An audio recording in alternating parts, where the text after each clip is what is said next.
This conference will now be recorded. And hello everyone, welcome. Welcome to our look today at primary geospatial tools.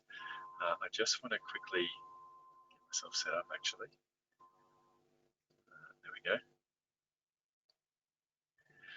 I just want to quickly start by saying we are recording this session. It'll be put online for those who've registered. It'll be a closed link, so just those who have the link can access it. So just for your information, welcome today to our primary geospatial session. My name's Mick. We'll be using GoToMeeting today. There's a chat function there. If you've got any questions, feel free to throw them in the chat. I'll keep my eye on that through the session. Normally I'd hit mute all, but because there's only a small group here, I might unmute us. So if you actually want to speak, feel free to do that. If it does get noisy in the background, I might mute you. But yeah, feel free to ask any questions as you need. I'd also like to start by paying respects to traditional owners, past, present and emerging, and elders of the lands on which we learn today, in particular, for me at least, the Turrbal and Jagera nations. We at Contour Education recognise we're learning on land in which sovereignty was never ceded. And as I think you both got it in the chat window, I've put a link to the presentation. You have viewing rights to that. If you wanted to actually adapt it or use it, which I'm more than happy for you to do, if you just want to keep our name or logo in there, that would be great. But if you do want to keep your own copy to do stuff with, you'll need a Google account. So feel free to go along there and you can sign in if you don't have one. I think most people have them now. Okay. So, oh yes, of course, me, I should say who I am. My name's Mick. I'm a secondary geography teacher and I've taught mainly in southeast Queensland in both private and public schools. I spent a little bit of time working with Esri Australia, who are sort of the largest, the Microsoft, I guess, of geospatial in terms of their software tends to be used the most in industry. And then I started Contour Education, and where I work with schools and teachers who want to get spatial technologies up and running. And oh, we have another visitor. So you can find my details there for Twitter, Facebook, and my email. If you've got any questions about today, feel free to ask. Just going to hit mute there because it's a bit loud. So yes, any questions, throw them in the chat window for me. All right, so onto our agenda. We're going to look, what I want is to give you the skills and resources and I guess confidence to be able to go away after this hour-long session and actually use spatial tools in your classroom. That's the kind of big picture goal. And to get there, we're going to have a quick look at what geospatial is all about. What is it? What is geospatial? We'll look at where and when you can use it in the curriculum, and that's pretty straightforward. Touch on some of the impacts, and then we're going to hopefully spend most of the time of the day here looking at the actual tools you can use in the classroom. Just bring my agenda up there. I've got two computers running, it's all happening. So yeah, want you to get hands-on and have a look at the tools, and you can do that as I kind of talk you through it. And looking at time, I'll give you hopefully a decent, maybe at least 5 minutes on each of the three tools I'll show you today. And then I'll leave you with where you can go next. So some resources you can go and play with to get you, moving in your own time. And we all know that with new skills, you need to do that.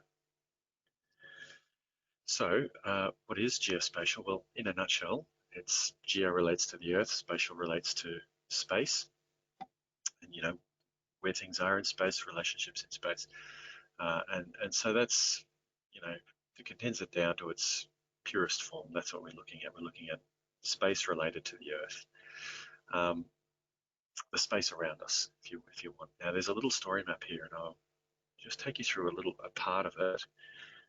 The link is there. The image is actually a link And this is a story map I put together when I was with the Queensland government. My most recent role, last 5 years, I've been with the Department of Natural Resources, Mines and Energy, and I was running an education program around spatial tech.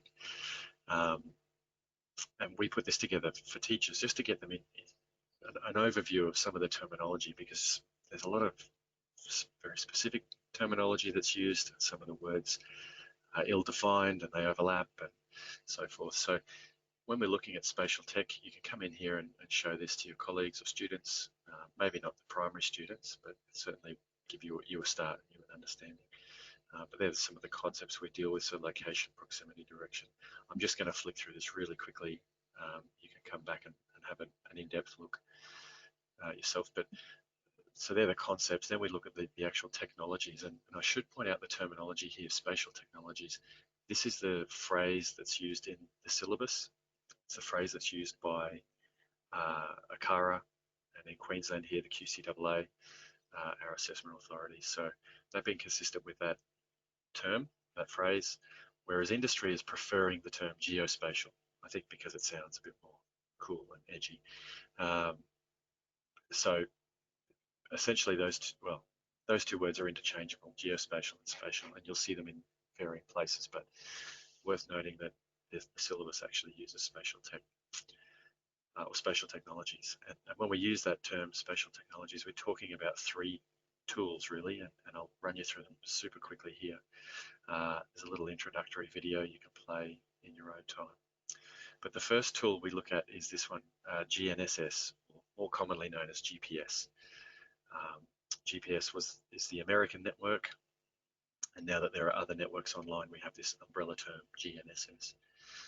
But there's the network in a nutshell, and it's basically, just maximize my screen a bit more. It's basically a little diagram here that shows you that the Earth's surrounded by these satellites, and those satellites, when you're standing on the Earth with your device, which for us today is our mobile phone, I can't find mine. When you're standing with your device, you can connect up to those satellites, and it gives you your position. It sort of triangulates your position. Once you've got 3 or 4 connections, you can actually get more precision.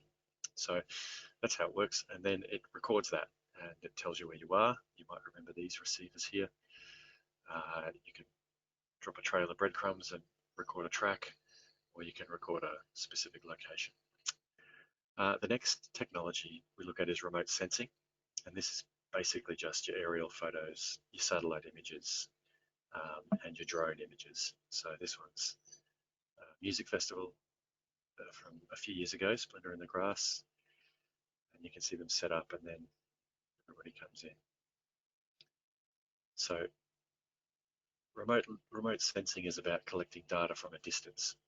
So aerial photos, drones, satellites, and that imagery you're looking at there is quite coarse. You'll see much better imagery around the place these days. With our satellites, satellites collect data in the visible band of the electromagnetic spectrum, but also outside of that, they can collect data, and you can see some of those results here. And I won't go into what all the details are, but you're looking at various combinations of parts of that electromagnetic spectrum, and they tell us different things. So geology, water moisture levels, vegetation indexes. There's a whole stack of different ways you can use that data. So that's also comes under that remote sensing banner. And our last spatial technology is this one, GIS, Geographic Information Systems. And these are essentially databases. You can see some suburb data here flying in.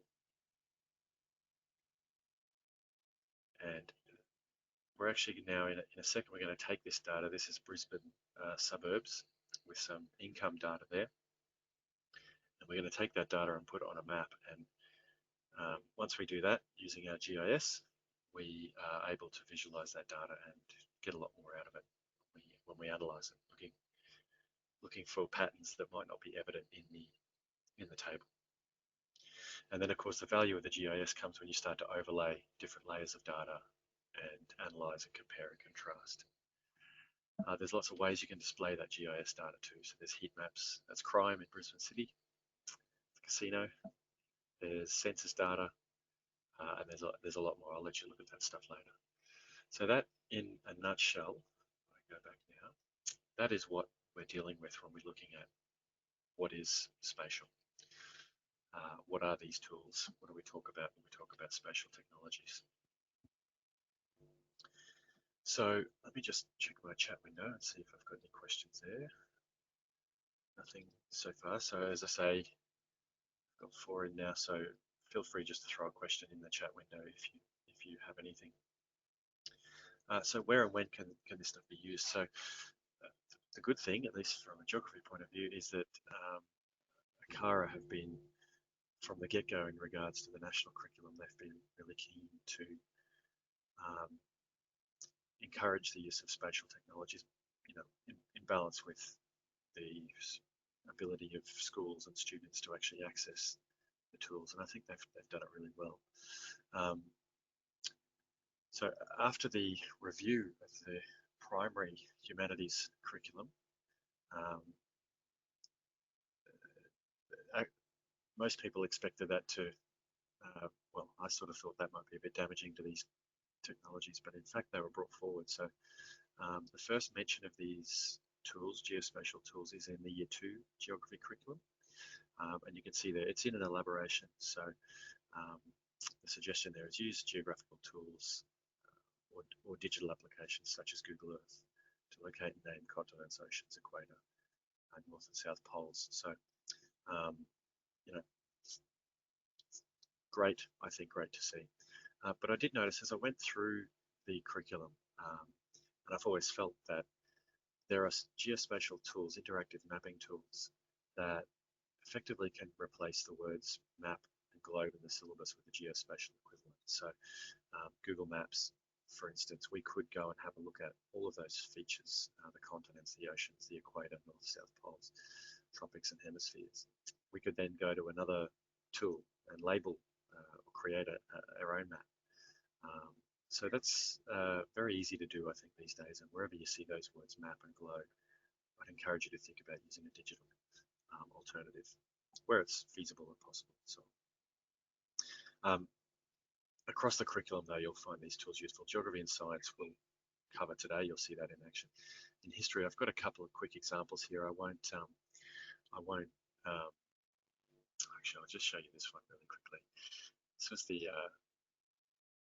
neat little map that shows world religions and how they've changed, spread over time, and it's all done on this really cool geospatial map. Not interactive, it is a video, but still plenty of little applications like these, maps of the Roman Empire, interactive maps of the Roman Empire, that kind of stuff you can get into and have a look at. So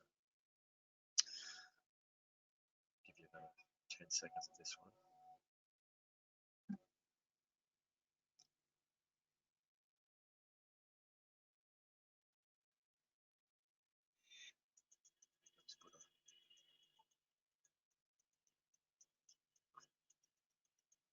See what is the spread. So we're about coming up to about the year 0 now, so there's Judaism in blue.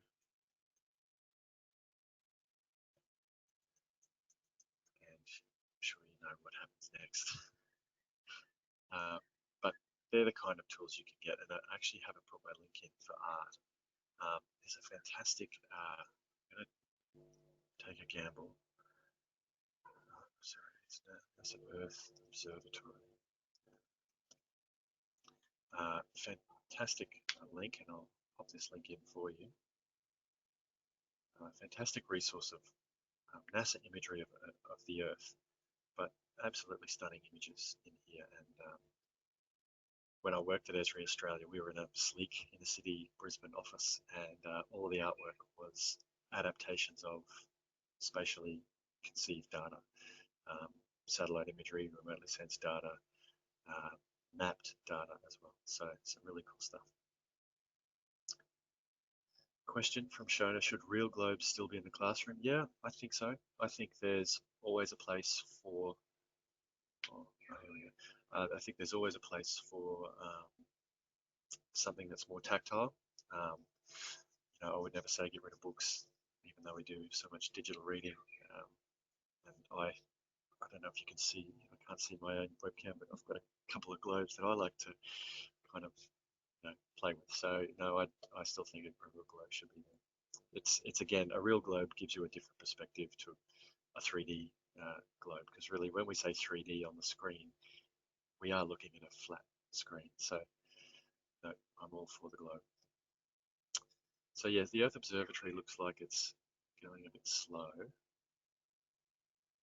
Okay, so you can see that every day they put up a new image, and some of it's data, but most of it is satellite derived images.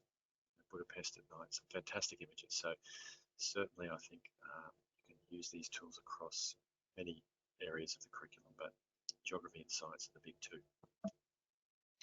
All right, so impacts of using these tools. I gave a talk at the AGTA conference last year, the Australian Geography Teachers Conference, on this. So looking at just kind of giving teachers a quick summary of what is, we evangelize, or I certainly do, about geospatial all the time, but what does the research say? And without boring you with all the details, firstly, there's not a lot in Australian specific or in Australian context. So it's mainly US research happening, mainly around that Esri software, which not a lot of schools use. So a few things to consider there, but generally, students are finding things like Google and other technologies really opening access up to spatial. And the research itself is finding that students are enjoying their subject more, they're engaging with it more, and they're retaining more knowledge over different periods of time. So very positive. There's some stuff out there on, and I guess I should also say, I've put these 3 points in here because these are 3 points that I've witnessed, that I've seen in students and teachers over the years. There's another area of research that goes into looking at critical thinking and problem solving. And I certainly haven't been with a cohort long enough over an extended period of time to be able to, say that's something I have seen. But there's certainly research in that space that's happening. Okay, so this is the best bit. This is where we start looking at the tools, and I'd encourage you to jump along with each one. What I'll do is I've put links there for all of the tools, and we'll start from left to right. And I'm going to show you just sure I've got my agenda behind my first computer, and I always forget bits and pieces, but wait this time. So I'm going to show you each tool. I'll try and get through some of the features really quickly, and then I want to give you a little bit of time to play and ask any questions about the tools. So please feel free to do that. Just see, I've lost my chat window. All right, Shona. Okay. So I'll keep an eye on that chat window, so feel free to ask any questions as I go through the tools. But as I say, I'll start with a little bit of an overview, and then we'll get into playing with each one. Now, the first one is Google Maps. It's very powerful, it's simple, very familiar to a lot of people, maybe not so much primary students, but yeah, it's a space that I think we're all kind of comfortable in. What I like about Google Maps is it is an advertising platform first and foremost. We have to understand that. It's a tool for Google to generate advertising revenue. And as you zoom into cities, you see some businesses are more prominent than others, and that's effectively where the money comes from. They also do links, of course, as you can see here, to food delivery and hotels and so on, and flights as well in the US. So I just guess I want to start with that. Be aware that it's not an altruistic, here's a map of the world. It is a money-making venture for Google, but it's got some fantastic features in it. Number one, with the primary students, I think up until, correct me if I'm wrong here, 4 or 5, they're dealing primarily with the area around them, very much their local area. Actually, I think it's 2 or 3, they do start to look at the world as well, but then they come back to a local area. So Google Maps is great in that regard because you can usually get you know, into your local area and see things pretty well. You can find stuff in Google Maps. You can find, you know, features. You can find roads and highways. You can find Brisbane River. You can find your school or your house. It's got the ability to let you find a lot of things, but you can also find things like different biomes, jungles, deserts, tundra, ice. Um, we can look at the world's hemispheres. If you zoom out enough in Google Maps, let me just zoom out, you'll see we get a 3D globe with the equator there, international dateline, and some of the main oceans and other global features. So very, very useful. And yeah, Helen's just mentioned there, Year 5 Europe, North America, I think maybe Year 4 South America as well. And of course you can come to those places here and you can see them, so really useful for students. I should at this point say, be aware there's a difference if you're an iPad school. There's a slight difference between the two, but generally you'll find most of the features I'll cover here are the same. I'm just about to cough, so excuse me for a second. I'll mute. Google Maps also gives you other ways to view the world. So let's stay in South America because it's beautiful. This is a little beach there that you need to go and visit, Tayrona. But here we're looking at Colombia, for instance, and you can see, you know, the main kind of locations. We can see the border, we can see the name of the country, we can see the ocean and the land, some green patches, looks like national parks or forests, and we can see main roads. If we flick over to the satellite view here in the corner, we get a totally different perspective. So we can see vegetation. We can, as we zoom in, we can see a bit of the topography in here as well. So we can see we got a river bed there. You can actually go into 3D mode as well and have a look at the world in 3D. I'll talk about that on its own in just a second. But there's the river. You know, we can find mountainous areas and we can find different, there's like a high peak with a bit of snow and so on. So the satellite view is fantastic. And if we go to an urban area, let me find one.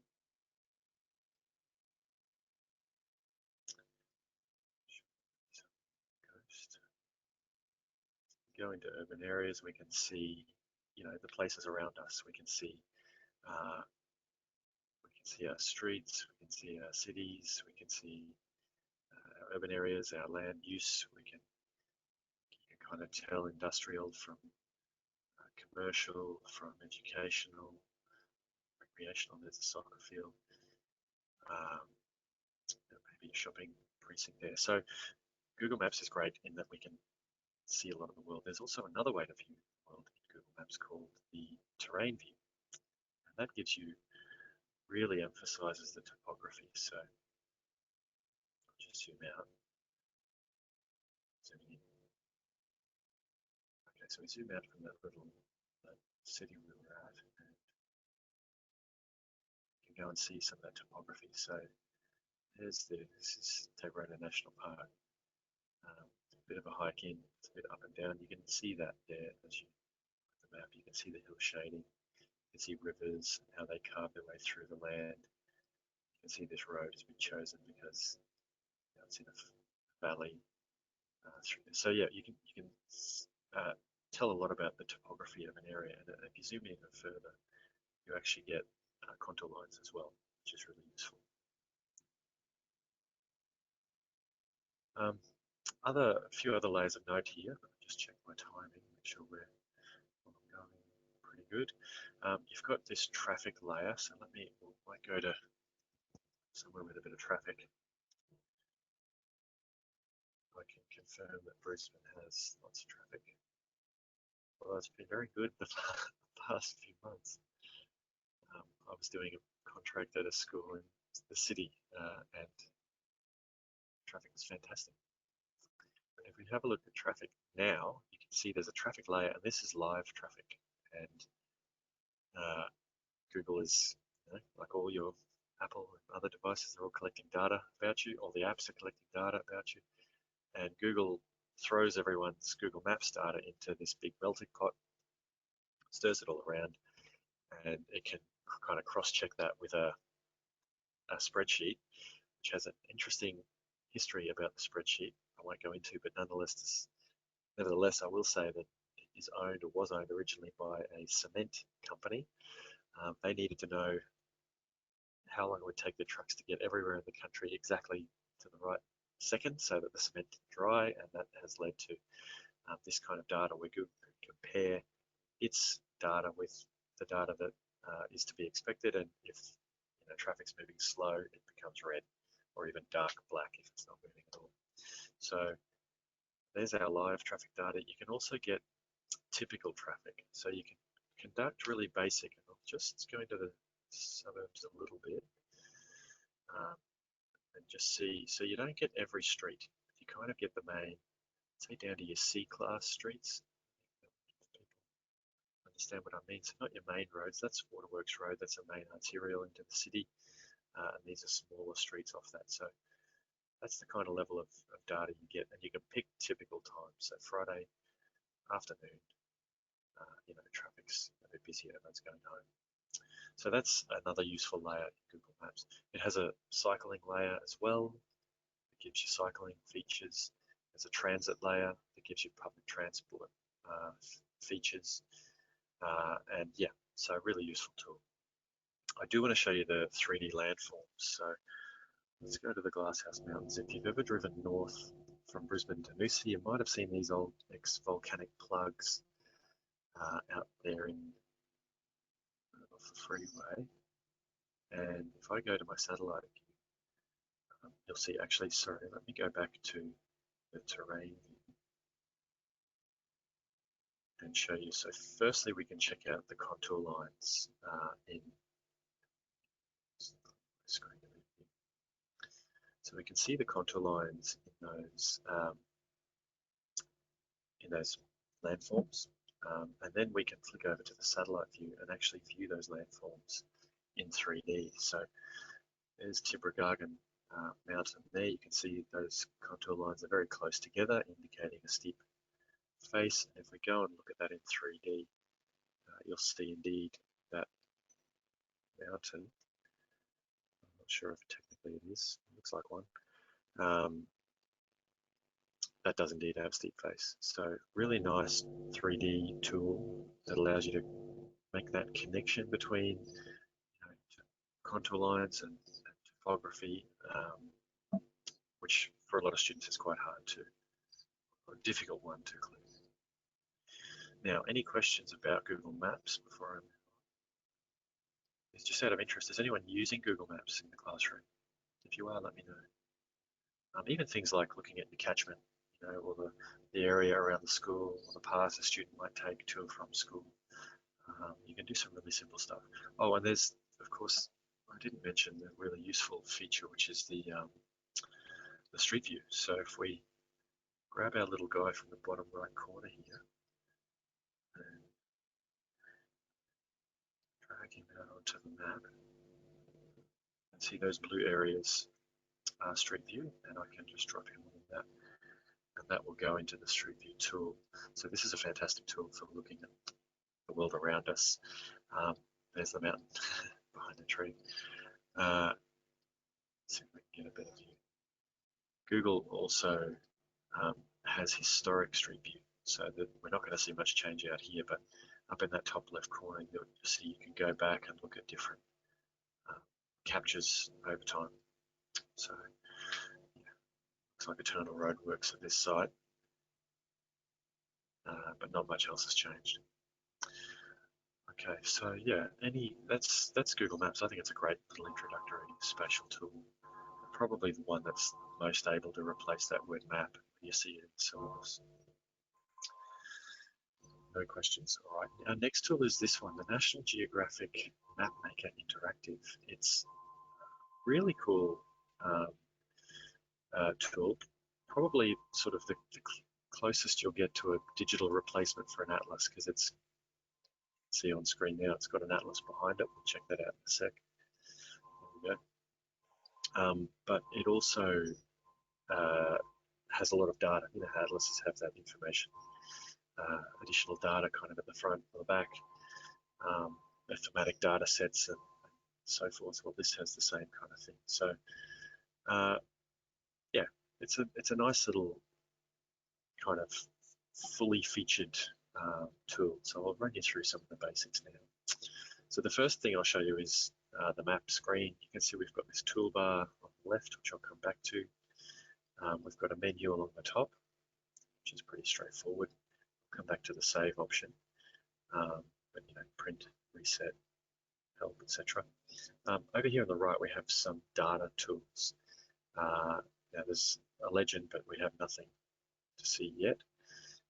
Layers we will come back to. Base maps, you can see we can change the way the map underneath looks. So this layer shows off terrain really well.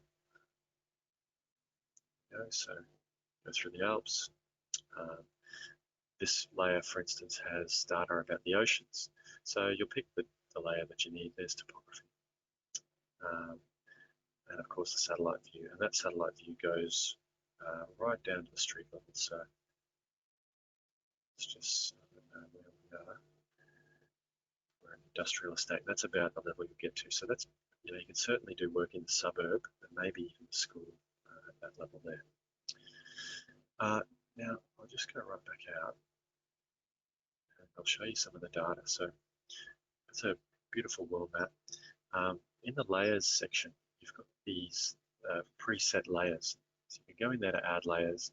You can choose one of these categories. So let's go environment. And you can pick from a whole stack of different data sets. So let's go just have a look here. So must be in the wrong category. Let's do this one, land cover. So I've just hit the little green plus sign there. I hit done. We can see the map. My satellite's been replaced. I can change my base map, remember, so the grey base map, I can do that. But my map has been replaced by this land cover map. We've got a legend up here now that tells us what those colours mean, and that layer is sitting there in the layers section now. We can make it more or less transparent. So if we go into Tassie, we can kind of have a look at the state and then go wind that transparency back and see how that looks. So if you know Tassie, you'll know there's a lot of farming through this belt here, a lot of forest areas on the west of the island. And we can flick that back and forth and see that there on the map, and I'd hazard a guess that that pink colour and brown colour relate to agriculture. So stacks of layers in there, as you saw, and the categories on Earth systems. So you'll find earthquakes, you'll find time zones, elevation, volcanoes, plate tectonics, different plate boundaries are there. You'll find stuff on water, so hydro, but so things like sea surface temperature there, land cover that relates to rainfall, human population, so population density, human impact on the land, but also things like asylum seekers, some other data is related to social layers as well, information as well. So yeah, lots of great information kind of packed into this tool, ready for you to use as you need. Just have a quick look at my question area. No questions, so feel free, as I say, to pop them in there. So that's the layers that are available, and there's dozens in there. You can go and have a play later, but now I want to talk about here on the left, you've got some tools to play with. Let me just check my time again. Okay, so you've got some tools to play with there, and these allow you to annotate on the map. So you can see you can draw markers. So if I click on a marker, it lets me select from dozens and dozens of layers. So let's put forest here, and I can drag that out onto the map. So that's a marker tool. You've got a line tool that lets you draw lines, so it's pretty straightforward. Click, click, click, click, click. Wherever your line goes, pretend it's a creek or a road or whatever you might want to draw, and double click to finish drawing that line. You can't read it on my screen, but it tells you the distance. And you can also draw shapes as well, so you can kind of cover areas. I'm doing a very rough job here, but let's just say we call this part of Tassie the farming part. Go back and finish that. There's our shape. So you can do some basic annotation, some basic symbols. There's a text option as well to put stuff on the map. And then up here you've got a save option. And if you save, you'll need to, this is great because a lot of schools, I know particularly Queensland government schools, they won't allow students to sign in to a lot of services. This one, you don't need to sign in, you just need to give a map title. You can give a blank email address and it gives you a code which lets you back into the map later. You need to write down the code though. But yeah, a nice little tool. So the question there in the chat bar is, do they have a tool to create a scale on a map? I don't think they have a tool to create a scale.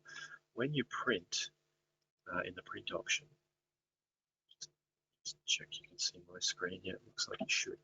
That's where I'm expecting the scale bar to come in. And no, it doesn't look like it. That's unusual. Yeah. It's paper settings. So you can see that my map symbols have come in, but not a scale bar. So no, it doesn't look like that feature's there. Maybe, you could draw a straight line. That would give you a distance. Let me see. Click. So yeah, except it's in blue, it's hard to read. So that's our issue there.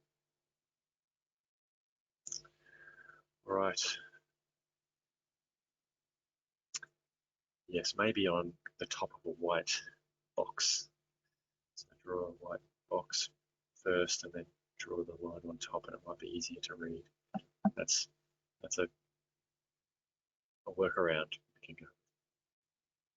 All right, last tool is Scribbled Maps. In terms of actually creating your own maps, Scribbled Maps is the best tool to do that in primary.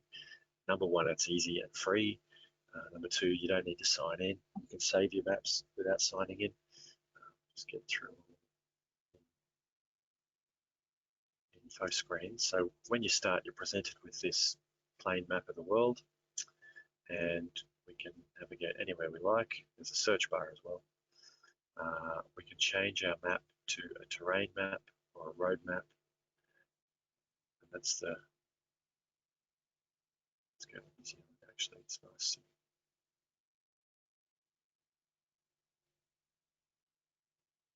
Okay, so we zoom in now. You should see that terrain moving well, or you can go satellite view.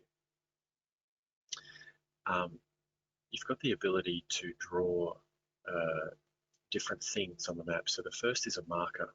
So you can essentially draw points, lines, and shapes. You can also add text, but to do a marker or a point, you grab one of the many available markers here from the marker set. You can see dozens and dozens of folders with all sorts of different layers. So let's just go with a green marker because it should be visible. There's a glacier around here somewhere. I think it's probably off map, but let's just pretend it's there. There's my glacier, and then I can put information into that box. So glacier, I can put, all my information here, and you can see on my screen, you can also add a hyperlink.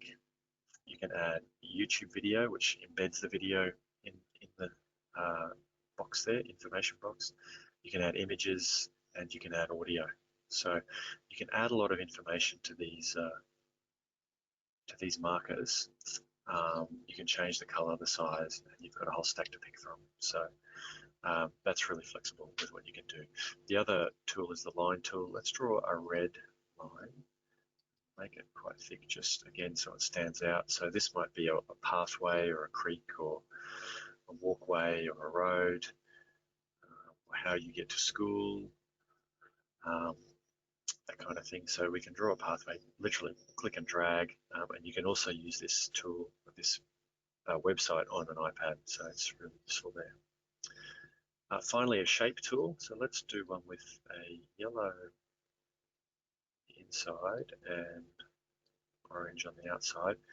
And again, just like before, we click once to start our shape, and so we're going to track around this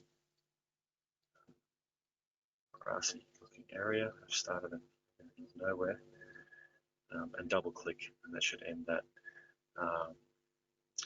drawing. You can click on a tool here, you can see, and I can fix up my marker a bit to take it out of that forest. So some nice little tools to annotate your maps. Text, as I say, you can add labels. You can also have pictures, and it'll pop a picture on the map somewhere. Once you've finished, you click into this menu area, and you've got lots of really straightforward kind of menu options. So you can save an image, a JPEG of what you're looking at on the screen. You can save it as a PDF. You can save it as a KML, which will allow you to bring it into Google Earth, view it in 3D, which is really cool. I did a workshop a few weeks back now, probably a month back now, a webinar on creating virtual field trips using Google Earth. Was one of the tools we used, and yeah, it's fantastic what you can do there. It's really simple, and you get that really cool 3D view. And you can also save your map. So if we go up here to save map, you'll see it gives me a map ID. I need to put in a title and a description and a password, and then I can save that map. So that's one way for students to save data without having to sign in. Again, they just need to remember the code and the password. You'll note though that map is public. You need to pay for a pro account to actually secure your map, so be aware of that. The students shouldn't be putting their home perhaps on a map that's going to be public. Okay, so that's very quickly, I hope I covered there the three main tools that I recommend to primary teachers to get started.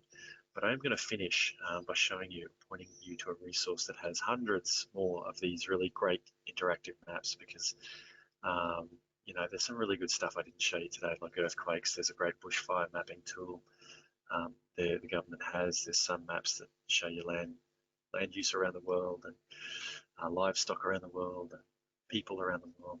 So there's a whole lot of really great data out there. So I wanted to show you how to get to that. Now let's just have a quick look. Helen said, I recently wanted students to do some online mapping of Antarctica, but found that very little of Antarctica is shown. Yeah, that's an interesting one. I'm not sure what it is on Google Earth, and I won't go in now and have a look, but in situations like that where I find the data through the main channels is hard to find, like Google, I go to a tool called OpenStreetMap.org, and it's basically Wikipedia, but for maps, or for a map. Just put in there in the chat window for you. But now I'm not sure what we're going to have for Antarctica. You'd have to know the lat long and go to it, because I'm not going to fluke upon a settlement if I just zoom in. Maybe I will. But you'll find that because people can edit this map themselves, and I've put some edits into OpenStreetMap, it's often got a lot more of that kind of hard to get data. So for instance, near where I live, and I think I put this on a post on Facebook the other day, there's a big patch of forest where people run and cycle and walk, but none of those paths are on Google Maps. It's council land. However, if you go to OpenStreetMap, someone has walked them all with the GPS and then uploaded the GPS to OpenStreetMap and mapped it. So you might find something there in OpenStreetMap. So yeah, check out what you need there. I mean, there's seeing some natural features, but I'm actually not sure what I'm looking at. I need to go and have a look at my layers of data and check them out. So yeah, I'll let you have a look at that. Okay, nearly wrapped up. So yeah, any questions? Now's the time. Where to next? So you'll hopefully want to go and get started using some of these tools, more so than the ones I've shown you. I've put together, when I was with the Queensland government, I created a resource called the Queensland Spatial Educators Toolkit.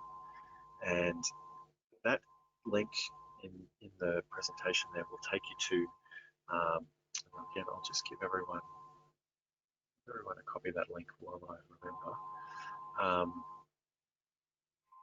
Actually, no, I can do it another way.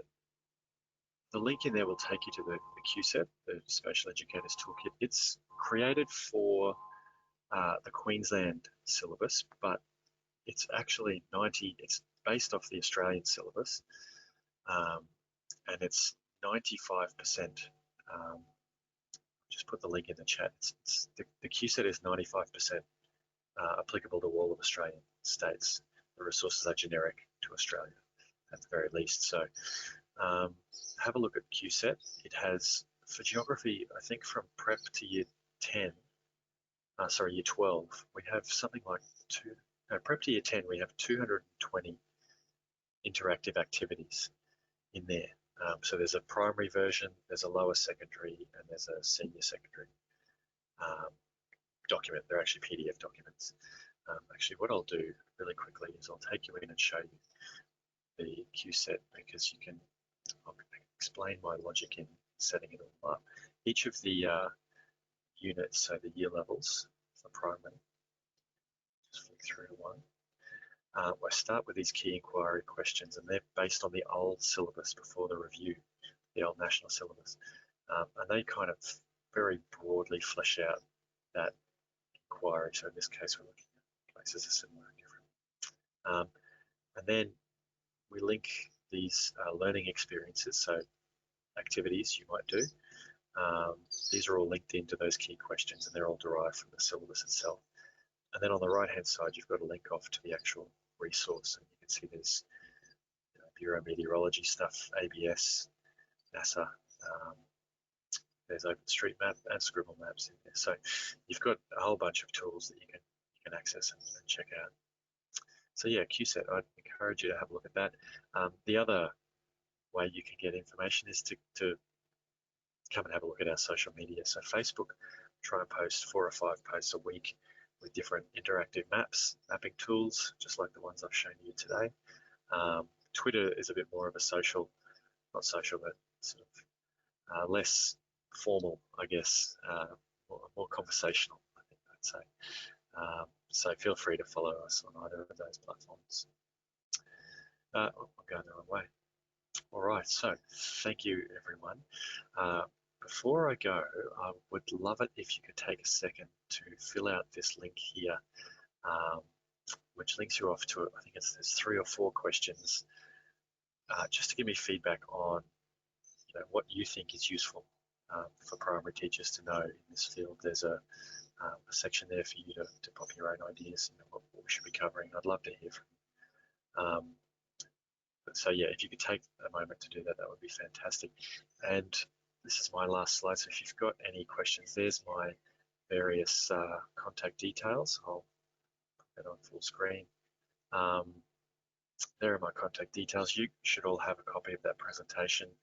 I will send a link of this recording out to you all again, probably over the weekend, and I'll link off to the presentation as well. So if you've got any questions, feel free to hit me up on any of those channels, but otherwise, I'm going to let you all go.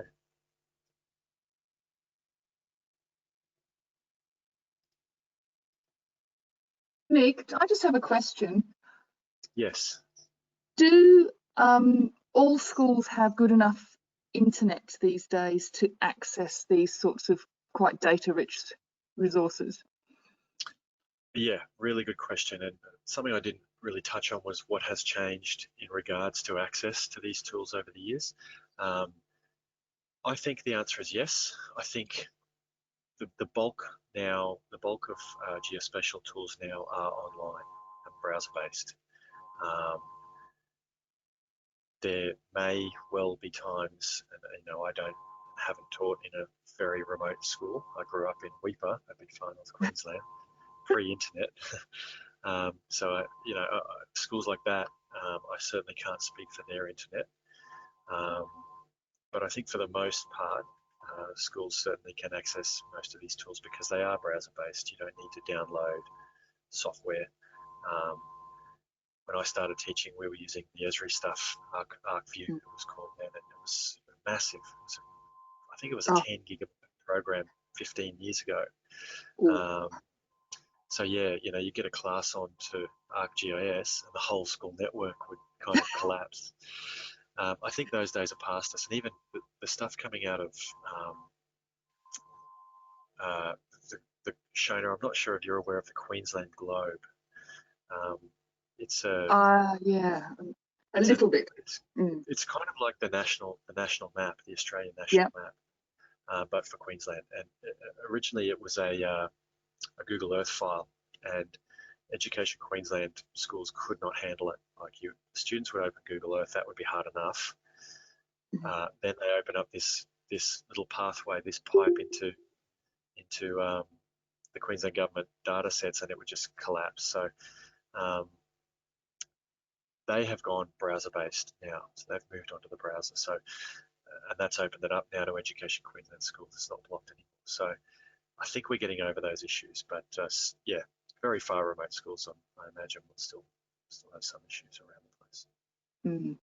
Yeah, just wondering. We've got of course, this national map, and I was going to say I'm quite recently looking at some of this portal-y stuff and that story function that national map has. So do you know what I mean? Yes, that's a new, relatively new feature, but it does allow you to sort of take snapshots of different images that you're looking at, maps that you're looking at, and then add. You can add the data or add extra information, but you can link scene to scene. And it strikes me that's not something that just the teachers could use, but also it could be a way that the students themselves could present a whole load of things, and they just save a link then, don't they? Yeah, absolutely. And the as I said earlier, I did a session on virtual field trips, and we looked at Google Earth have a similar function, and there's another tool called Odyssey that allows students to do field trips in much the same way. So yeah. Yes, at Geoscience Australia, there is a new portal under development which is combining the surface with the subsurface data layers and the geophysical layers, and it's massive. And we're trying to provide a little way in for the non-experts, and how to create some little, not so much field trips, but little sort of excursions into the information is a challenge, I guess I should say. Yeah, well, I can imagine. Yeah, a lot of that data would be very intense. Yes, they're going down the pathway of having different personas. Okay, sort of themes are they? Is that? Yeah, so you might have a marine, or you might have a carbon capture and storage, and we're going to try and just do a introductory one. But yeah. We'll see how we go. Anyway, I'll leave that now.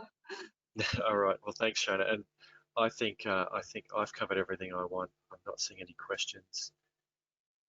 No worries, Gemma. We'll send a recording out. So yes, everyone, thanks for attending. And look, if you're working in primary schools, you're all doing a great job. And if I can help out with anything to make your geography or science a bit more interesting, I'd love to help. So just get in touch. Thanks, everyone.